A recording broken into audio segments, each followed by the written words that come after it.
Oh, the final bosses get all the love, don't they? Ganon, Zant, Vadi, Demise, Girahim, Majora, they're always in the spotlight.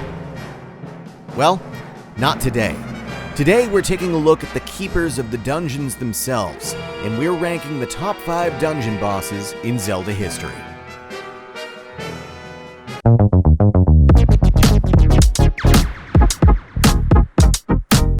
Before we get started on the top 5, don't forget to like this video and subscribe to my channel. It's free, it doesn't cost you a penny, and it lets me get content to you guys quicker and easier. Thank you, and now on to the top 5 dungeon bosses in Zelda history. Number 5. Phyrus from Twilight Princess. I mentioned Phyrus briefly in my last video as being potentially the most memorable boss in all of Twilight Princess. He's one of the most physically imposing bosses you'll encounter in the entire Zelda series, and that's before he fully ignites himself into flames and then breaks out of the chains that were attached to him. Yes, you're fighting what appears to be a giant flaming gorilla. So, that should be easy enough, right? When you first fight Phyrus, it takes a second to figure out what the heck to do with this guy. You can't just slash at him with your sword, he'll just step on you. Then, you notice the chains around his ankles. So you fire an arrow at his face to disorient him, you pop on those iron boots, and you pull the big guy down. His face is vulnerable to a good old sword slashing once he's lying on his stomach.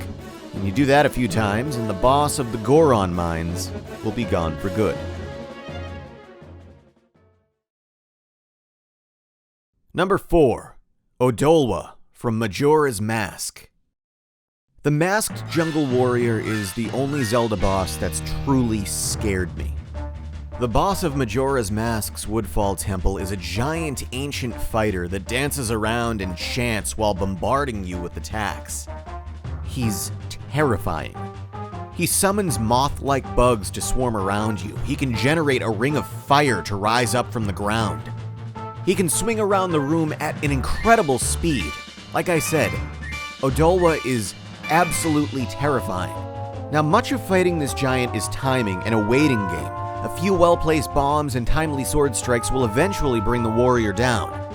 In a personal opinion, if you're gonna face this boss, I suggest you do it in the original Nintendo 64 version of Majora's Mask. In the 3D handheld remake, many aspects are changed to make it less of a challenge for the player, which really takes away from the fear factor involved.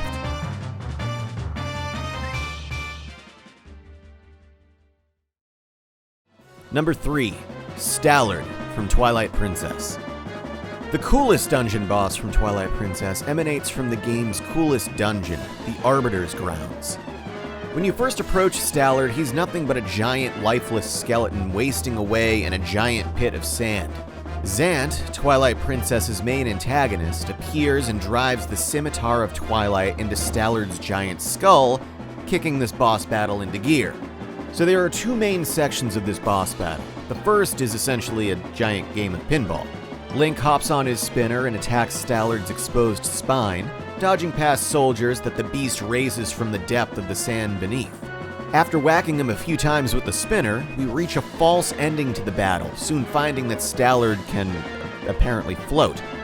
Link then uses his spinner once more to bounce between the walls of a giant tower and the outer wall of Stallard's lair. A few more takedowns of the giant skull and some sword strikes on the ground, and the boss of the Arbiter's Grounds is no more. It's such a unique and fun boss battle, and the coolest dungeon war from Twilight Princess.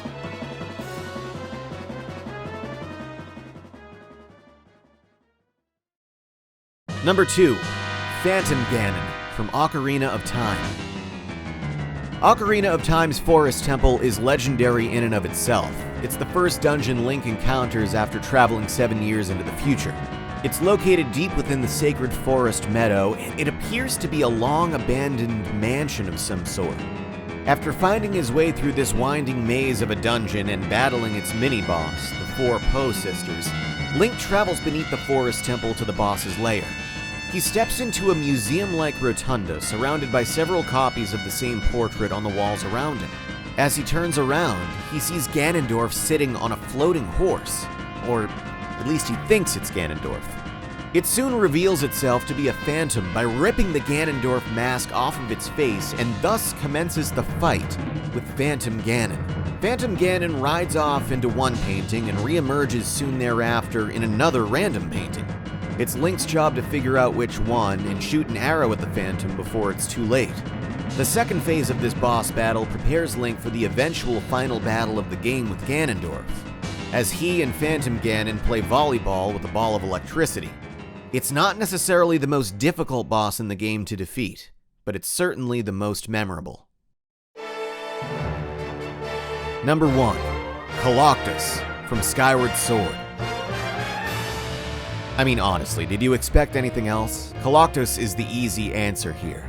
It's the most unique, fun, entertaining dungeon boss in the entire Legend of Zelda series. Coloctus is found in the Ancient Cistern, which is widely considered to be the best dungeon in Skyward Sword. And we're seeing a pattern here, aren't we? The top 3 bosses on this list all emanate from the best dungeon in their respective game, and it's no coincidence that Coloctus follows that trend. Using the whip, Link must try and disarm, yes, that was a pun, the mighty golden giant in order to expose his weak point, the red vulnerability in its chest. Coloctus does something that few bosses do though. It guards its weakness. It deliberately uses 2 of its arms to guard and block the weak spot on its chest, and I would love to see more Zelda bosses do this in the future. It knows where it's vulnerable, and it actively tries to protect that area of itself. And yes, it sounds simple, but it's genius. Now in any case, once Link has delivered enough blows to the boss's chest, the second phase of the battle begins as Coloctus sprouts legs. Now why he didn't use those things to begin with is beyond me, but now Link has another wrinkle of this boss battle to deal with. Now, after detaching Coloctus's arms with the whip, Link can grab one of the many swords the creature was carrying and begin to attack those legs. Eventually, Coloctus can no longer stand, and that vulnerable spot in its chest is exposed. After a few times through that cycle, the boss of the Ancient Cistern is no more. But hey, it's one heck of a fun fight. And there are the top 5 dungeon bosses in Zelda history. Did you enjoy the video? Do you agree or disagree with any of my choices? Please leave a comment below and let me know how you feel. And don't forget to like and subscribe as well. It's super important to the health of the channel. Thanks for watching, and I'll see you next time.